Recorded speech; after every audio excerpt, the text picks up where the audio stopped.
இந்தியாவை பத்தி ஸ்ட்ராங்கா பேசணும்னா, இந்தியா வந்து ஒரு பயங்கரமான செட்டப் ரெடி பண்ணியிருப்பாங்க. நம்ம வந்து ஏஷியா ப்ரிவிலேயே சொல்லியிருந்தோம். அபிஷேக் சர்மா பத்தி ஒரு விஷயம் நான் சொல்லியிருந்தேன். இந்த பையன அப்படியே ஹோல்ட் பண்ணி இங்கிருந்து ஆஸ்திரேலியால ஒரு 4 மேட்ச் ஆட போறாங்க, நியூசிலாந்து கூட ஆட போறாங்க, சவுத் ஆப்பிரிக்கா ஆட போறாங்க. எல்லா மேட்ச் எல்லா ஒ இடத்துலயும் நீ மட்டும் தான் opener. Unless or until you are injured நாங்க வந்து உன்ன தூக்க மாட்டோம்னு சொல்லி கான்ஃபிடன்ஸ் குடுத்தா அபிஷேக் சர்மா தான் நெக்ஸ்ட் T20 வேர்ல்ட் கப்போட மேன் ஆஃப் த சீரிஸ் ஆவாரு. இப்ப நான் சொல்றேன். அந்த மாதிரி ஒரு பெர்ஃபார்மன்ஸ் பண்ணிட்டு இருக்கா. ஒரு ஹேண்டி இன் பவுலிங் டூ.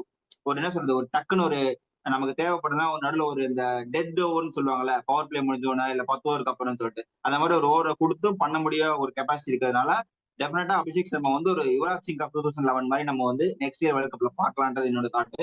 அந்த மாதிரி பயங்கரமான இம்பாக்ட் கொடுத்தாரு. ஷார்ட் செலக்ஷன்ல இருந்து ஒரு ஒன் டைமென்ஷனலா ஒரே மாதிரி சுத்துறான்னு சொல்லலாம். பட் அப்படி இல்ல.